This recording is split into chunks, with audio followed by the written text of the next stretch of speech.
Por 7º ano consecutivo, a Orquesta Filarmónica de Pontevedra dá a benvida ao Ano Novo dende o Pazo da Cultura.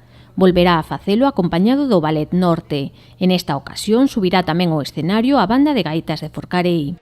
Teremos unha primeira parte onde contaremos coa colaboración da Banda de Gaitas de Forcarei, solistas de renome como Silvia Ferre, Josele, Silvia Ferre na voz, Josele coa gaita e coa ocarina, Margarita Guerra coas castañolas. O concerto viaxará musicalmente de Pontevedra a Viena, cunha segunda parte dirixida por Juan Manuel Romero Llopis.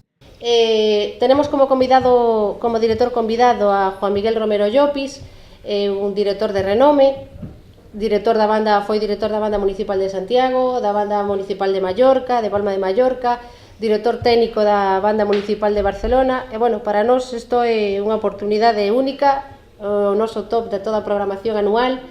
A concelleira de Cultura lembrou que todos os anos se esgotan as entradas e recomendou o concerto como unha boa excusa para poñer fin ás longas sobremesas que caracterizan o día de comezo do ano. É unha moi boa maneira de empezar o ano e rematar esas enormes sobremesas que temos moitas veces no Nadal e que apetece pois darlle un fin. E é unha fórmula magnífica de decir, teño que entradas para ir ao concerto de Aninovo, sinto moito despedirme ou despedirvos, pero teño que marchar. Garantizo polo que funciona, eu fago.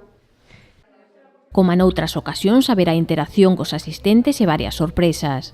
As entradas pódense adquirir dende xa en ataquilla.com e dende o vindeiro 21 de decembro na billeteira da Casa da Luz.